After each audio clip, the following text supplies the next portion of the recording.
Buenas tardes a todos. Vamos a dar comienzo a la segunda clase de repaso de Derecho Romano 1. La bolilla que vamos a empezar a desarrollar es la bolilla 4.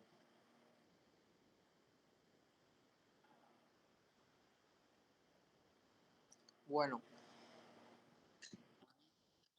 sí, adelante Daniel.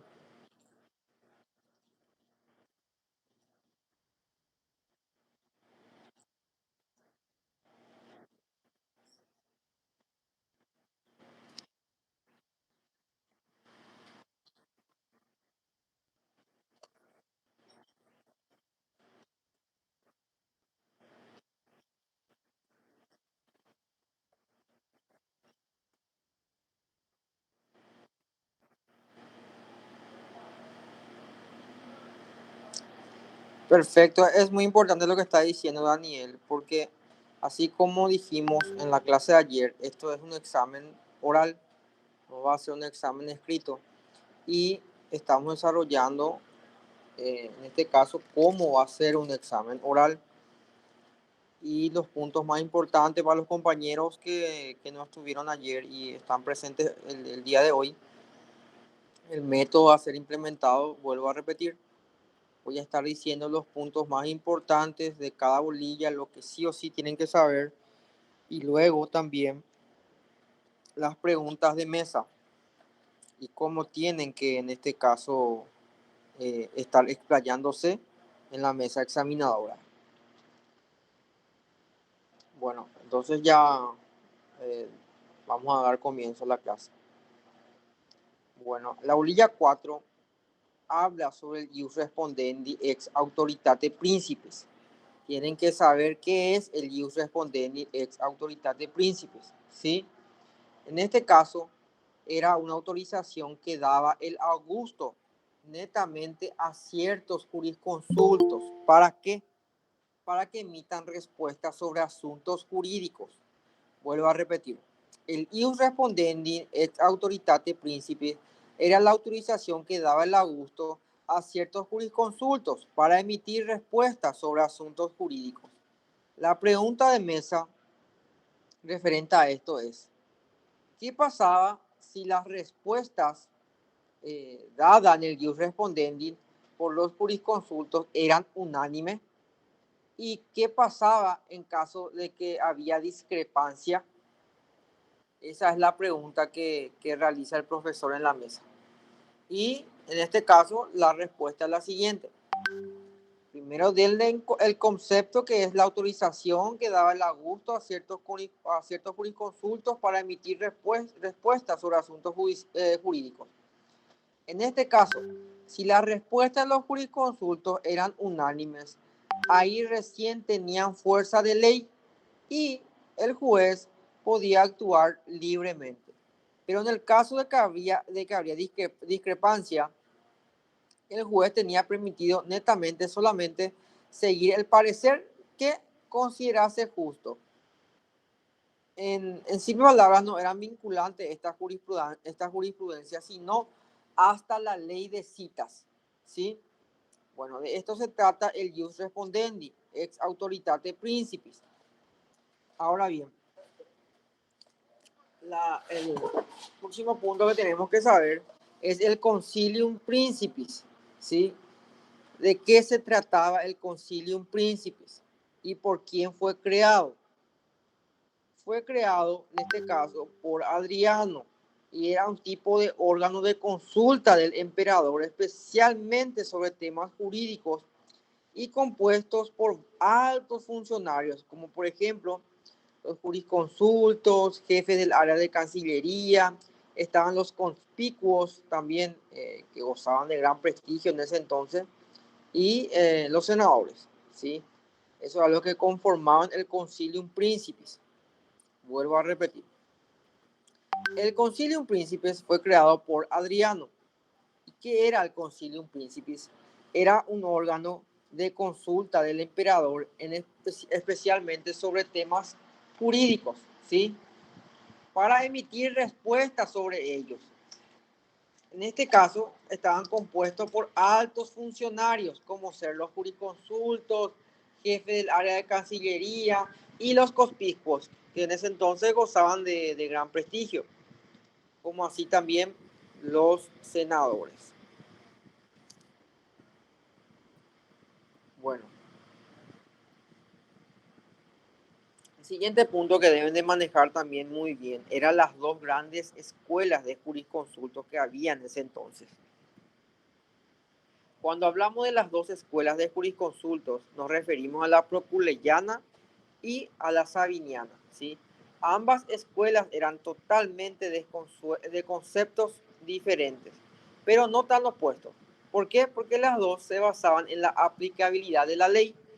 Y no se olviden de decirle esto al profesor, porque te va a preguntar saliendo cualquier bolilla 3, bolilla 5, bolilla 6. Si te sale estas bolillas, te va a preguntar sobre la escuela de los jurisconsultos, porque la proculeyana y la sabiniana fue la base, en este caso, para muchos jurisconsultos. Y netamente tienen que decirle que las dos grandes escuelas de jurisconsultos fueron la proculeyana y la sabiniana. Ambas escuelas eran de conceptos diferentes, pero no opuestos. ¿Por qué eran de conceptos diferentes, pero no opuestos? Porque las dos escuelas se basaban en la aplicabilidad de la ley. Se está grabando, Daniel, la clase, ¿verdad? ¿O no? Bueno, vamos a suponer que sí, para que después puedan pasarle la grabación y puedan escuchar, porque quiero que así le digan en la mesa al profesor. Bueno, ahora bien, cuando hablamos de la escuela proculeyana, nos referimos especialmente a la escuela de jurisconsulto que era dirigida por la Beón, que más bien era de tendencia renovadora, que tomó el nombre en ese entonces de un discípulo de Próculo, ¿sí? Esta escuela proculeyana tenía la idea que el derecho debía de ir evolucionando. Aplicaban en este caso el método aristotélico. Eran más bien teóricos y racionalistas puros, ¿sí? En este caso, más bien, ellos se orientaban a los principios de la equidad. ¿Por qué? Porque sabían que la justicia no era equitativa, ¿sí? Y ahora cuando demos en este caso, la clase presencial, les voy a explicar bien ahí dentro de la clase lo que refiere a la igualdad y a la equidad, que pregunta mucho en la mesa y que el alumno tiende a confundir. Cuando hablamos de igualdad es otra cosa, cuando hablamos de equidad es otra cosa, ¿sí? Pero netamente la proculeyana se orientaba a los principios de equidad. No se olviden de eso.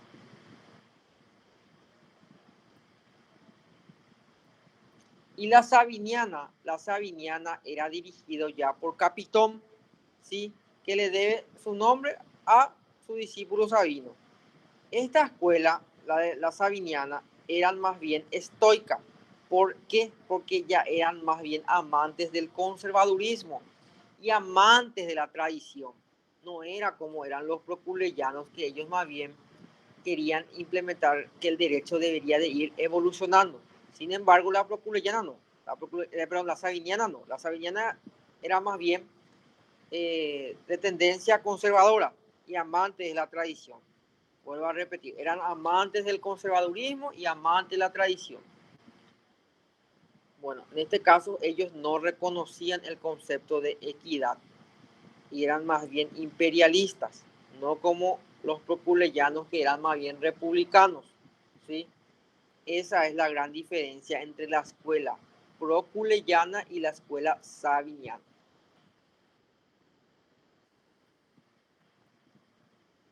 Siguiente punto que tienen que saber es lo siguiente.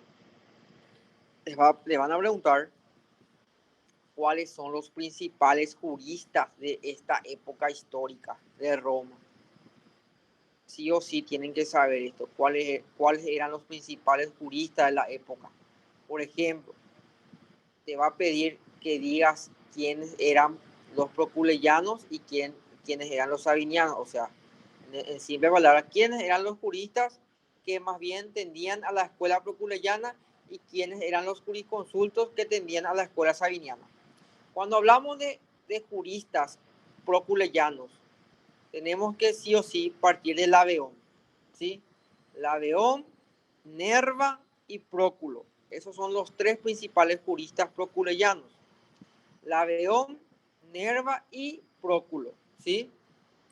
Y los sabinianos podemos encontrar en este sentido los más importantes como Capitón, el mismo Papiniano, Salvio Juliano, podemos también encontrar a Gallo, a Pomponio.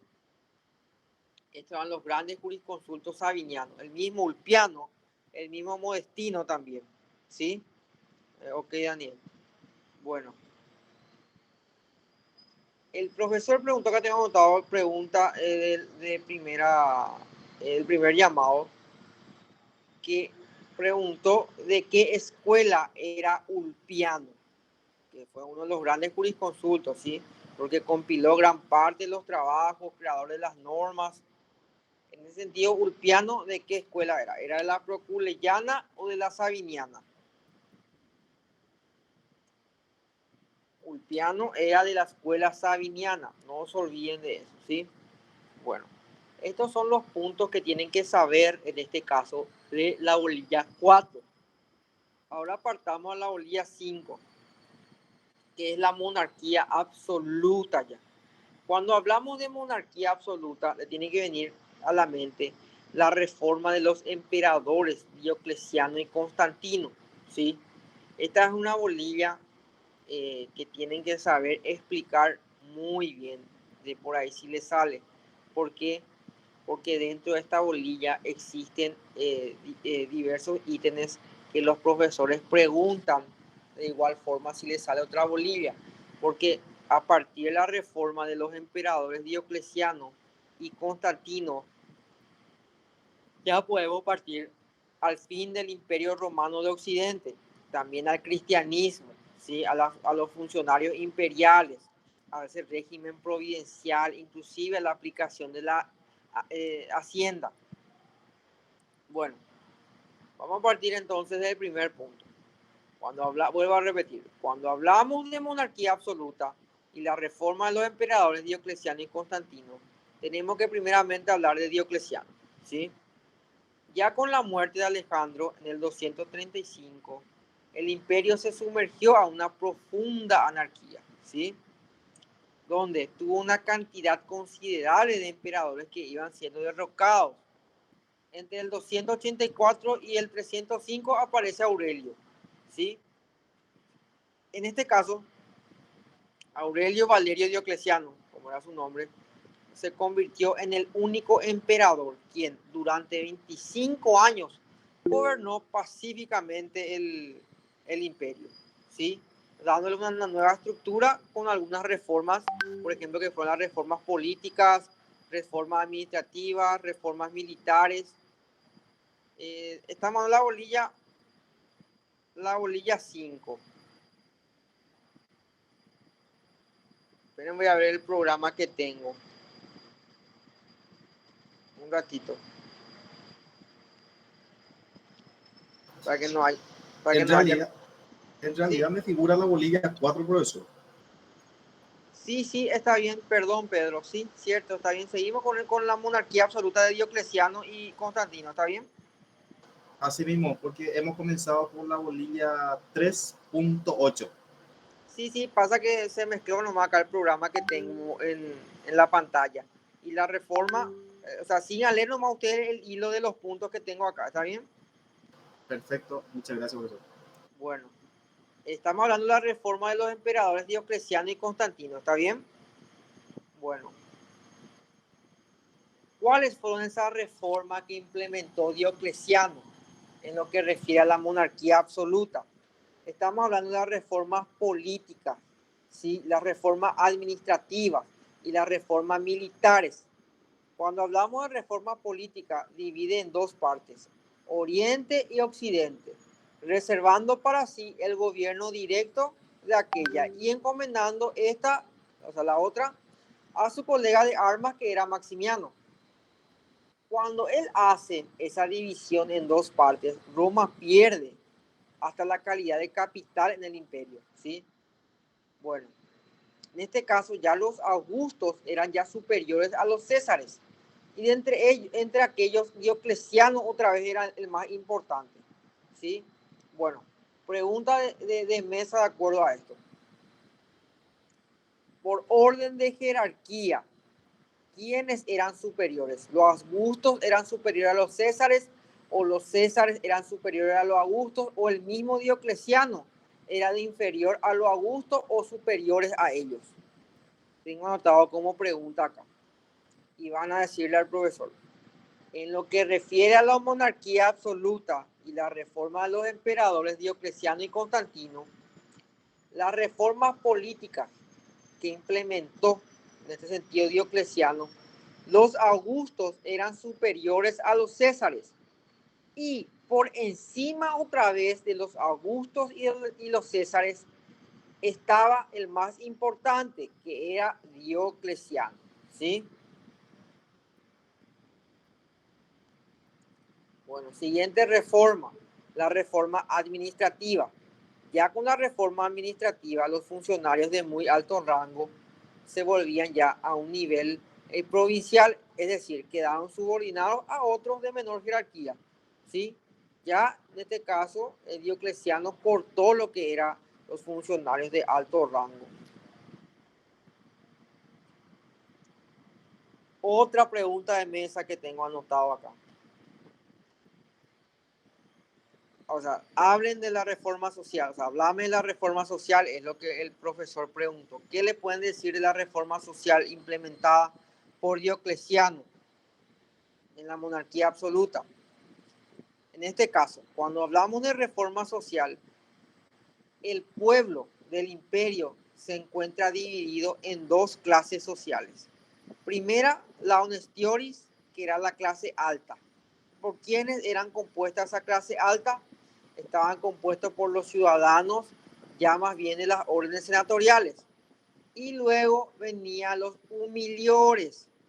Los humiliores, de ahí viene el humilde. Los humiliores eran la clase baja, que era comprendida, en este caso, por el resto de la ciudadanía, ¿sí? Entonces, vuelvo a repetir. Cuando el profesor le dice, háblame las reformas sociales implementado por Diocleciano, tienen que decirle que Roma en ese entonces se dividió en dos clases sociales. Los honestiores, que eran la clase alta, que eran compuestos por los ciudadanos de las órdenes senatoriales, y luego los humiliores, que eran la clase baja, comprendida por el resto de la ciudadanía, ¿sí?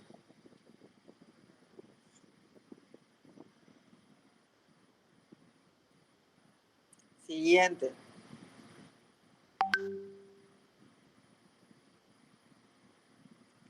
Hablemos de Constantino, ¿sí?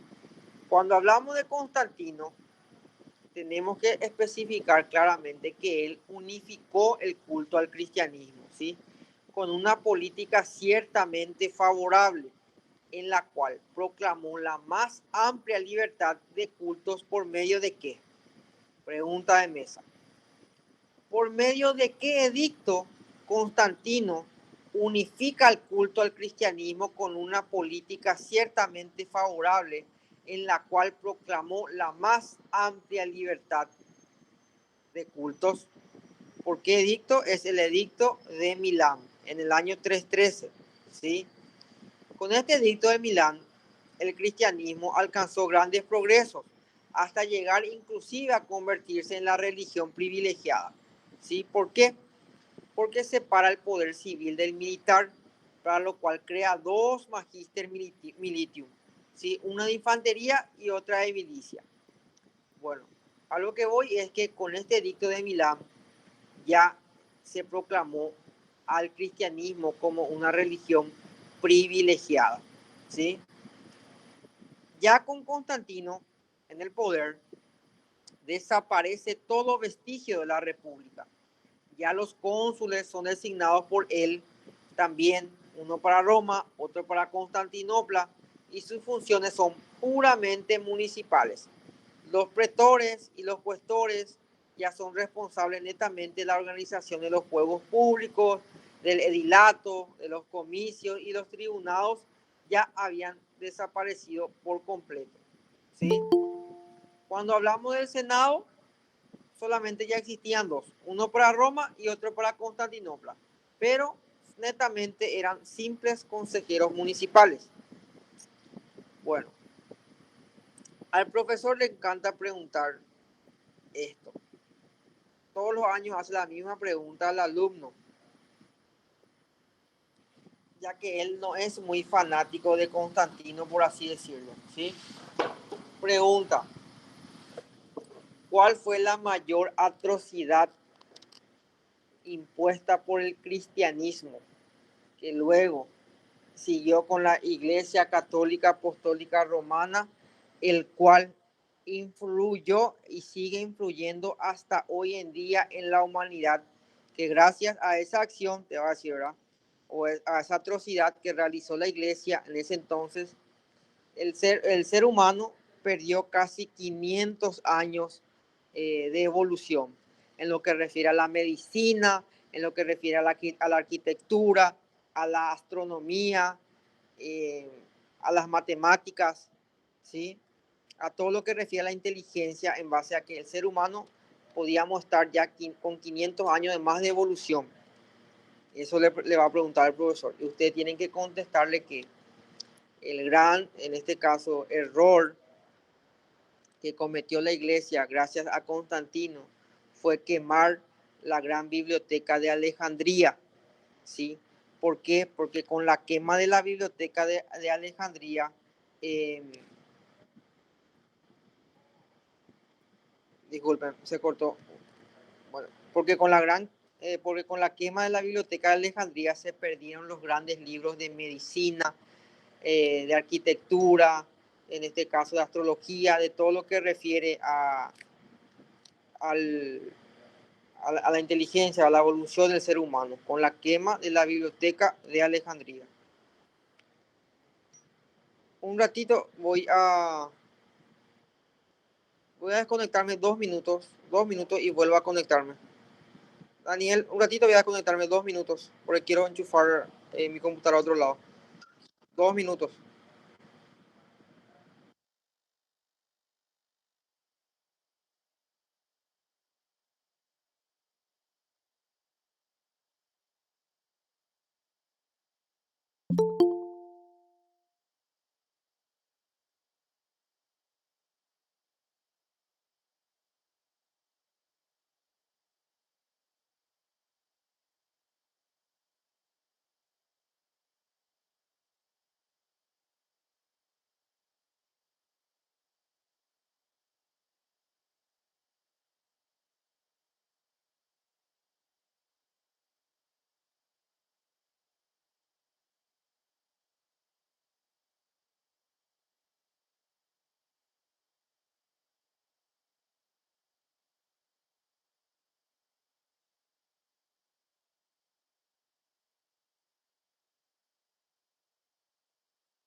Bueno, siguiendo con la clase. Estábamos hablando de Constantino, ¿sí? ¿Cuáles eran en este caso las grandes obras de Constantino? ¿Cuál fue su error en cuanto a la iglesia? ¿Y cuál es la pregunta que el profesor le encanta hacer en la mesa en cuanto a la mayor atrocidad que haya hecho la iglesia en cuanto a la humanidad, que es la quema de la biblioteca de Alejandría? ¿Por qué hizo esto? Porque nadie más podía saber, en este caso, o podía tener más conocimiento que la iglesia. Vos no podías saber más que la iglesia, porque si sabías más que la iglesia eras considerado hereje. También otra pregunta que tocó decir el profesor es cuál es el gran ejemplo que hasta hace poco, creo que fue el Papa Juan Pablo II, que pidió una disculpa a nivel mundial por parte de la iglesia, y que prácticamente, bueno, pidió perdón, ¿verdad? En este caso porque Galileo Galilei, cuando afirmó que la Tierra era redonda, ¿sí? Decía que él, en este caso, era hereje, que el conocimiento que tenía era porque era, en este caso, un demonio, ¿sí? Y que el conocimiento que le daba era por medio del demonio. Y por eso él fue quemado en la hoguera, porque su conocimiento iba más allá de la razón común. Entonces nadie podía saber más que la iglesia. Y hasta hace poco, con el Papa Juan Pablo II, pidió perdón a la humanidad por eso. Imagínense, nadie podía saber más que la iglesia en ese entonces, hasta hace poco. ¿Sí? Bueno, ahora bien, ¿cuál en este caso? ¿O cuándo llegó a su fin el Imperio Romano de Occidente? El fin del Imperio Romano de Occidente, ya en el año 475, llegó al trono Rómulo Augustulo, ¿sí? El cual, su pomposo nombre ya hacía referencia al fundador de Roma, Rómulo, y Augusto, que era el fundador del imperio. Con Rómulo Augusto fue un personaje netamente insignificante. ¿Por qué? Porque aparece ya más bien mencionado solamente en algunos libros de historia, gracias a su dudoso honor, por así decirlo, ¿verdad? Pero el profesor pregunta quién es Rómulo Augusto y cuántos años gobernó. En este caso, ¿por qué se le mencionan en los libros? Porque en efecto, solo un año después de su ascenso, el trono fue dispuesto por el general bárbaro Odoacro, que declaró en este caso vacante el trono de los antiguos Césares. Sí, porque prácticamente Rómulo Augusto fue el peor emperador de todo. El profesor pregunta eso. Bueno, en este caso, ya, luego de ser, en este caso, ya eh, depuesto de su trono, por así decirlo, cayó el Imperio Romano de Occidente, devorado ya por los bárbaros, ¿sí? El de Oriente sobreviviría durante, eso sí, durante 1000 años más sobrevivió el otro Imperio de Oriente. Acuérdense que se dividió en dos partes, hasta que los turcos en el año 1453 derrocaron al último emperador bizantino, ¿sí? Y con él terminaba el dominio de los descendientes de Rómulo, como decían en este caso los bárbaros. La pregunta que le va a hacer el profesor es: ¿cuánto tiempo sobrevivió el siguiente imperio de Oriente y quiénes fueron los que le derrocaron? En este caso, la respuesta correcta es: el de Oriente sobreviviría durante 1000 años más, hasta que los turcos en el año 1453 derrocaron al último emperador bizantino. Y con él terminaba el dominio de los descendientes de Rómulo.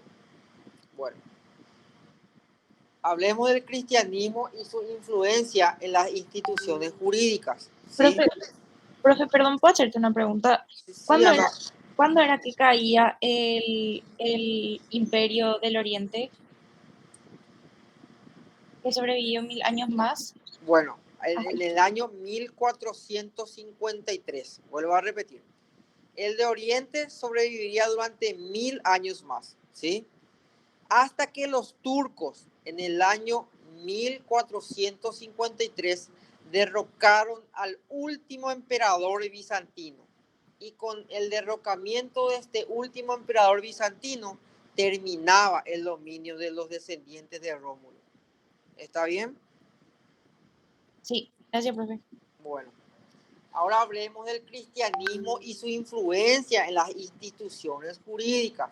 ¿Cuál fue la influencia del cristianismo? ¿Sí? Vuelvo a repetir. Cuando hablamos del cristianismo y su influencia en las instituciones jurídicas, tenemos que hablar del Edicto de Milán. Vuelvo otra vez a recalcar. Con el Edicto de Milán se consigue la libertad de culto y se oficializa el cristianismo como religión del imperio, oponiéndose a ese periodo que había de Diocleciano, que habría propuesto inclusive acabar con el cristianismo. La doctrina cristiana en ese entonces vino a influir sanamente, por así decirlo, al pueblo romano, y sobre todo en los asuntos jurisdiccionales, ¿sí? ¿Por qué? Porque ya se empezaba a abolir en ciertos sectores la esclavitud, ya tenía más importancia la familia, los contratos y otras instituciones, ¿sí? Bueno, a ver, otro punto. Pregunta de mesa. En este caso, ¿quiénes eran los ilustres y quiénes eran los esclarecidos? Pregunta de mesa. Cuando me refiero a los ilustres, en ese entonces eran los magistrados, los prefectos, los militares, los cuestores y los comisarios, ¿sí? Y los esclarecidos eran los senadores y presidentes de provincias. Vuelvo a repetir, pregunta de mesa. ¿Quiénes eran los ilustres y a quiénes se les denominaban los esclarecidos? Los ilustres eran los magistrados, los prefectos, militares, cuestores y comisarios. Y los esclarecidos eran los senadores y los presidentes de provincias. Siguiente punto. Hablemos de la hacienda, ¿sí? Cuando hablamos de la hacienda, en tiempo de Constantino, fueron 5 los funcionarios que constituían el centro del gobierno y la administración imperial. Bueno, estos 5 funcionarios que constituían el centro de gobierno y la administración imperial eran el Magister Officiorum, ¿sí? Cuya conducción desarrollaban su actividad en las oficinas centrales. Luego estaba el Comes Sacrorum, que era el ministro de Hacienda, en este caso el Questor Sacri Palati, que era el encargado de los asuntos jurídicos del Estado. Luego estaba el Comes Rerum, que era el que prácticamente estaba frente del sector público de la economía, como ministro prácticamente de economía. Y el Sacri Cubiculi, que era el mayordomo del palacio, como así lo decía, el encargado de administrar. Bueno, esos eran los 5 funcionarios que constituían el centro del gobierno en ese entonces. Bueno, pregunta de mesa. ¿Cuál fue el nuevo impuesto que se creó en ese entonces para tener en cuenta la calidad de tierra que tenía cada ciudadano romano? En este caso se creó un nuevo impuesto en ese entonces que era el impuesto territorial, ya que se tenía en cuenta la calidad de vida de cada ciudadano, cuya cobranza quedaba a cargo de quién, de los decuriones, y luego venía el impuesto industrial, ¿sí?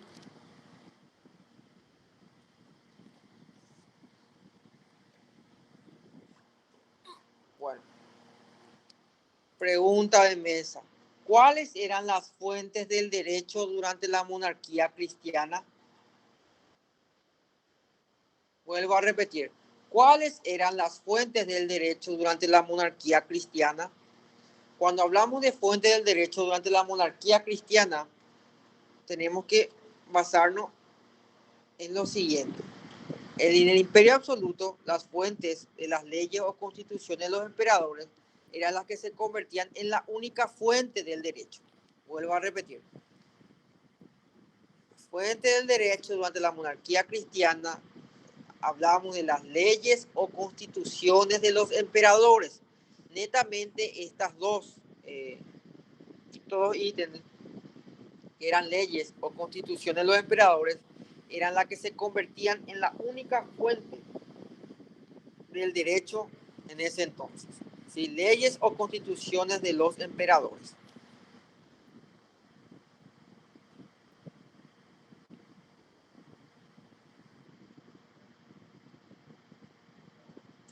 Pregunta. Cuando hablamos de la única fuente del derecho en la monarquía cristiana, que eran las leyes o constituciones de los emperadores, en este caso, ¿cuál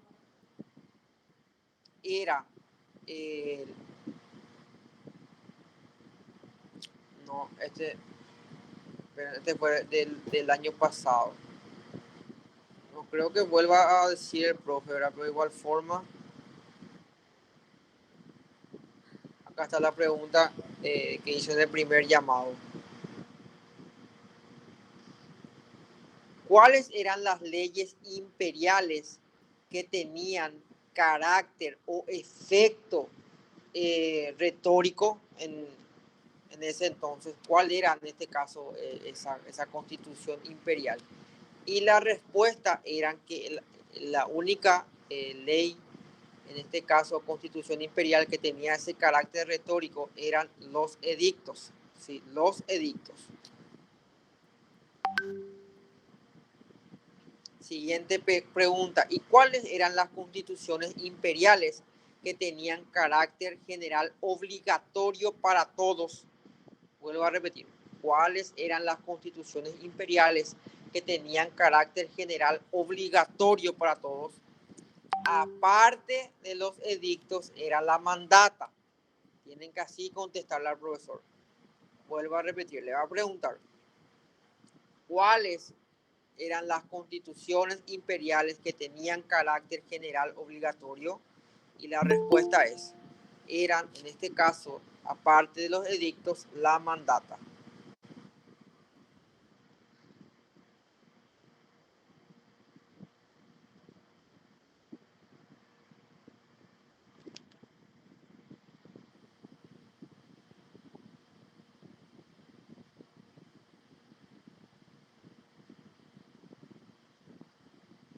La Constitución de Constantino, otro punto que debemos de saber muy bien. En lo que refiere a la Constitución de Constantino, hablamos de las reformas que él impuso, que es la denominación que ha dado, en este caso, varios autores de libros, a la continuación del proceso reformista que empezó en ese entonces Diocleciano, ¿sí? Y que luego la siguió el emperador Constantino. Esta se extendió durante todo su reinado, empezando en el año 306 hasta su muerte en el año 337. Y bueno, en este caso, ¿cuáles entonces fueron las reformas de Constantino? Podemos citar netamente las más importantes. Cuando hablamos de la reforma de Constantino nos referimos a dos netamente. Primeramente, la declaración de la libertad del culto en el año 313. Lo que terminaría con las persecuciones al cristianismo. Esto le encanta preguntar al profesor, así que anoten, por favor. Vuelvo a preguntar, a decirles. Cuando me refiero a la reforma de Constantino, hablamos de la declaración de la libertad del culto en el año 313, que con esto terminaría las persecuciones al cristianismo. Siguiente, la inauguración de la nueva capital del Imperio Romano, que fue Constantinopla, ¿sí?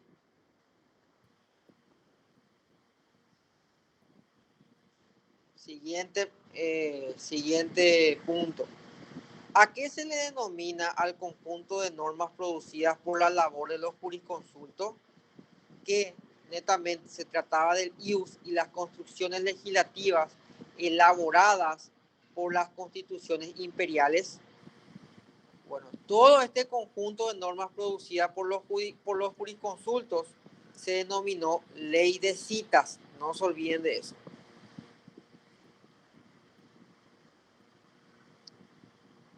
Le va a preguntar también, ¿durante cuánto tiempo tuvo vigencia la ley de citas? La ley de citas tuvo vigencia por más de un siglo, hasta que después Justiniano la derogó. Bueno, siguiente bolilla, vamos a hablar de las obras de Justiniano, ¿sí? Que es la más importante y la que tienen que saber también sí o sí. Cuando hablamos de las obras jurídicas de Justiniano, bueno, ya con la muerte del emperador Justino, accedió al trono su sobrino, el emperador Justiniano, ¿sí? Quien había compartido el poder con su tío en ese entonces. Justiniano más bien se abocó a unificar el derecho romano y para ello contó con el gran apoyo de su gran amigo también jurisconsulto Triboniano, que juntos lograron rescatar el derecho romano haciendo qué cosa, la mayor obra jurídica en ese entonces, que es el Corpus Juris Civilis. La pregunta que va a hacer el profesor es, ¿cuál es la gran obra jurídica que hasta hoy en día se utiliza en nuestra legislación y quiénes fueron las que la elaboraron. Y la respuesta correcta es el Corpus Iuris Civilis, elaborado netamente por Justiniano y con el apoyo del gran jurisconsulto Triboniano, ¿sí?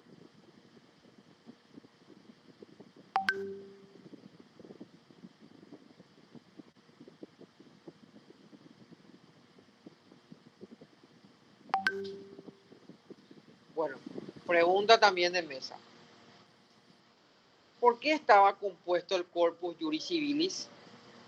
El Corpus Iuris Civilis estaba compuesto por el Códex, el Digesto, las Institutas y las novelas. No se olviden de esto. Vuelvo a repetir. ¿Por qué estaba constituido el Corpus Iuris Civilis? Estaba constituido por el Códex, el Digesto, las Institutas y las novelas.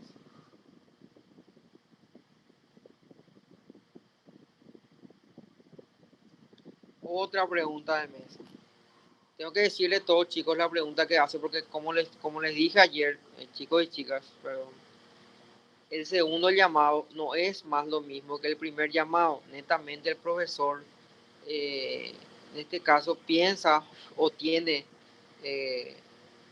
ese precepto de que ustedes estudiaron más, de que el alumno que se presenta en segundo llamado tuvo la oportunidad de leer más. Entonces le va a hacer preguntas. Supuestamente. Supuestamente, ¿verdad?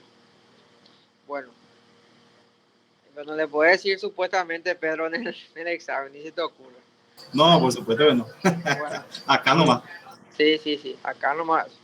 Bueno, le va a preguntar, la siguiente pregunta que le va a decir es, ¿quién es considerado el último emperador de Roma y por qué? ¿Y por qué es considerado el último emperador él? Bueno, Justiniano es considerado como el último emperador de Roma. ¿Por qué? Porque ya que gracias a la conquista realizada por sus generales en el norte de África y en Italia, se culminó con la conquista de Italia y del sur de España.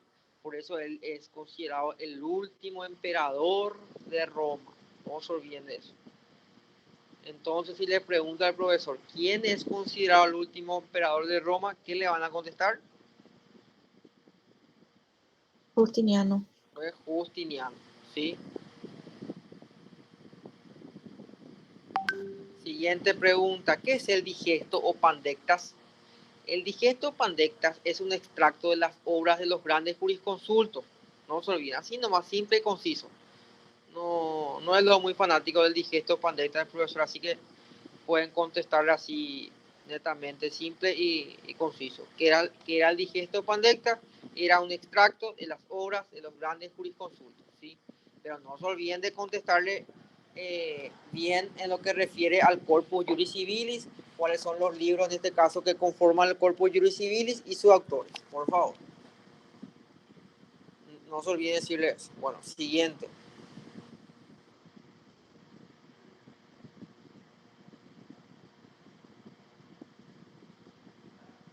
¿Qué eran las interpolaciones? Cuando me refiero a las interpolaciones, los compiladores expresamente autorizados por Justiniano eran los que alteraban los textos originales, ¿sí? Esas alteraciones se traducen en adiciones, que era el cambio que se le hacía a ese contenido de los textos. Bueno, en simple palabras, chicos y chicas, las interpolaciones eran esas alteraciones que se realizaban al contenido de los libros, ¿sí? Y esas alteraciones que se le realizaban a ese texto original, a ese contenido del libro, se conocen con el nombre de interpolaciones, ¿sí? En simple palabras, son alteraciones que se introducían en los libros.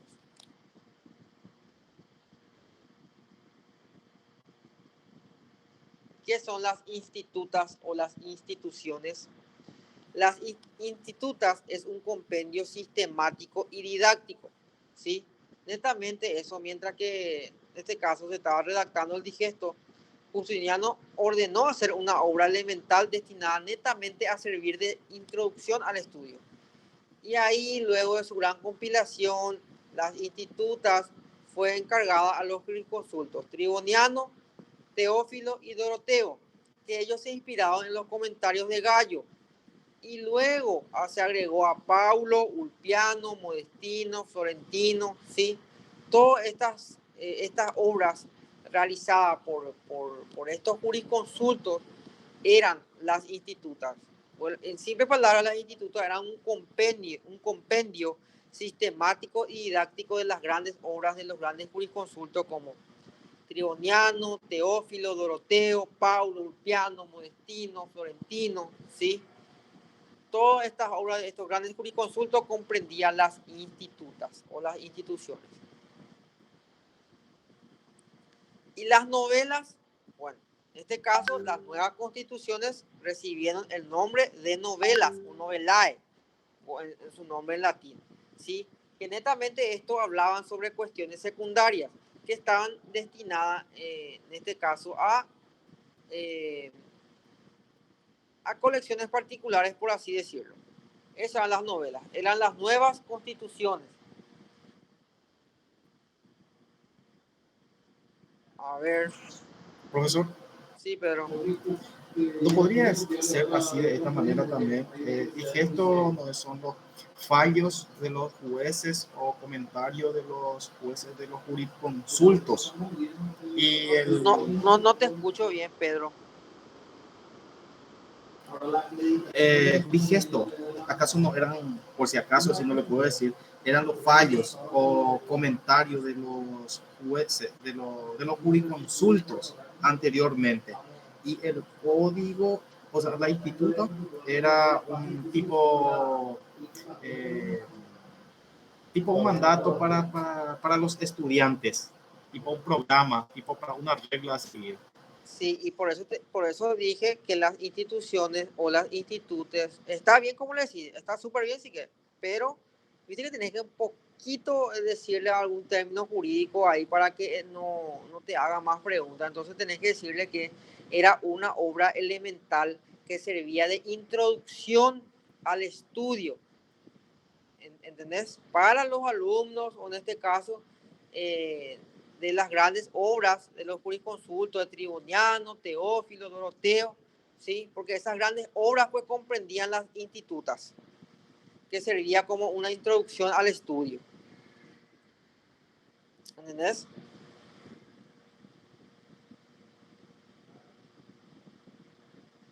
Bueno.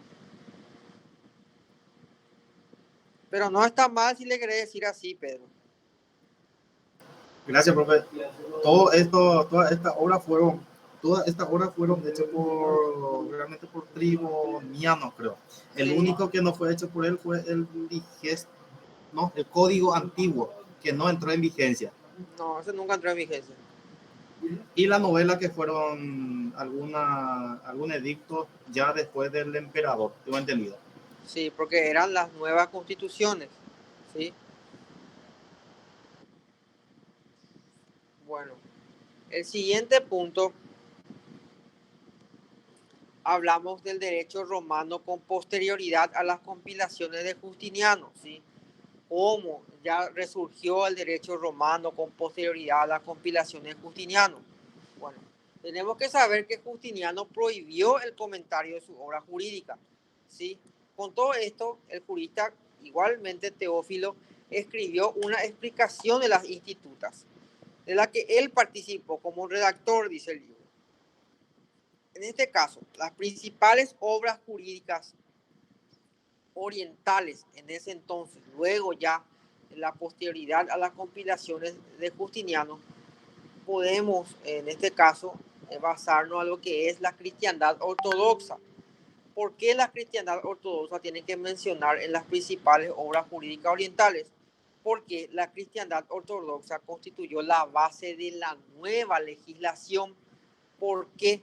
Porque con la implementación de las nuevas normas de la cristiandad ortodoxa se vio el surgimiento de una legislación cristiana, es decir, ya en este caso una obra que serviría como renacimiento para ese entonces, como el derecho canónico, ¿sí?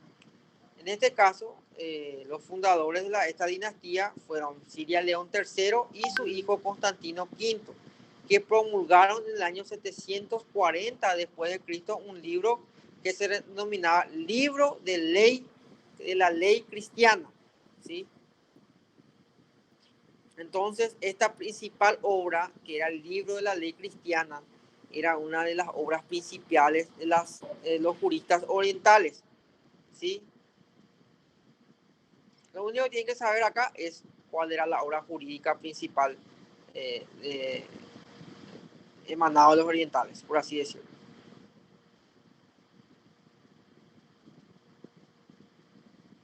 Bueno, hablemos de los glosadores y los posglosadores que siempre también tienden a confundir en la mesa. Cuando hablamos de los glosadores, vamos a partir luego qué significa la palabra glosador. La palabra glosador significa el que añade explicaciones a textos difíciles de entender, ¿sí? Eso significa glosador, ¿sí? Sobre el verbo glosar, en este entonces, se le denomina a ese agente que hace la acción de explicar esos textos difíciles. Y eso hacían los glosadores. Se dedicaban al estudio de los textos de jurisprudencia y legislación, como ser, por ejemplo, el digesto, el códex, las novelas, las institutas de Justiniano, de Irnerio, ¿sí? En este caso, lo único que hacían los glosadores era estudiar esos textos de jurisprudencia, ¿sí? Bueno, estos estudios se realizaban mediante anotaciones marginales o mencionados interlineales, como dice el libro, es decir, en líneas, en comentarios que se hacían al lado de esas jurisprudencias, como el digesto, como el códex, como las novelas, como las institutas. Si eran esos comentarios que se hacían en los costados en glosas de barro, por así decirlo, de estos tipos de legislación o de jurisprudencia. ¿Sí? Eso netamente eran lo que hacían los glosadores. Se dedicaban a comentar esas obras, ¿sí?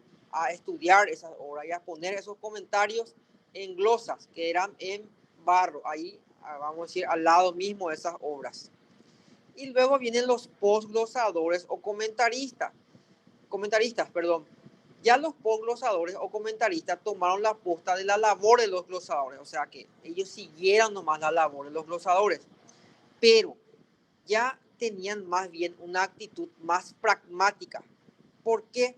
Porque ya hacían más bien un estudio exhaustivo de lo que eran esas obras y lo hacían ya bien, no con comentarios en los textos, sino más bien con fundamentos jurídicos, ¿sí? Esa es la gran diferencia entre los glosadores y posglosadores. Los glosadores se dedicaban al estudio de esos textos, ¿sí? Y más bien comentaban, no de manera tan fundada, lo que eran esas obras. Sin embargo, los posglosadores siguieron la tarea de los glosadores y ya comentaban ya con fundamentos jurídicos esas obras, ¿sí? Esa es la gran diferencia entre los glosadores y los posglosadores.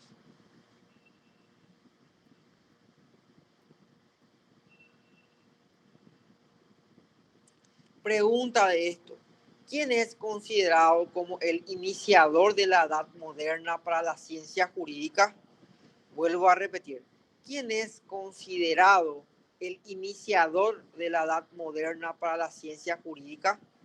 Y el iniciador de la edad moderna para la ciencia jurídica es Andrés Alciato, ¿sí? ¿Por qué? Porque él es considerado el creador de la Escuela Francesa de Jurisprudencia. Él fue el más célebre jurista después de Papiniano, después de Paulo, después de Ulpiano, de Gallo y Modestino. Vuelvo a repetir, Andrés Alciato es considerado como el iniciador de la edad moderna para la ciencia jurídica. Siguiente pregunta: ¿por qué se preocupó el estudio de la Escuela del Derecho Natural, o en qué se abocó el estudio de la Escuela del Derecho Natural? Bueno, la Escuela Natural netamente se preocupó por elaborar un derecho universal inmutable, es decir, un derecho ya fundado netamente de la razón, ¿sí? Y que debía de prevalecer durante toda tu vida y para toda la humanidad, o sea, para todos los países. Razón por la cual no concedió al derecho romano una atención especial, ¿sí? ¿Por qué? Porque decían que el derecho natural no es para todos, pero ellos decían que no, que el derecho natural se deriva de la razón y debería de ser para todos. No se olviden de eso.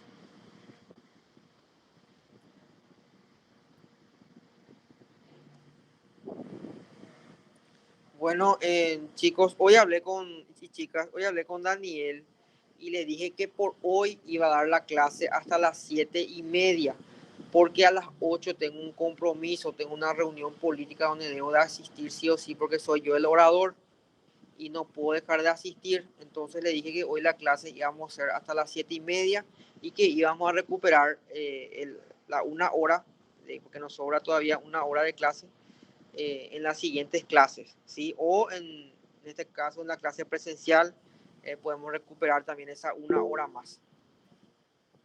Y bueno, por eso les pido su comprensión y vamos a estar escuchándonos, pero no viéndonos, ¿verdad?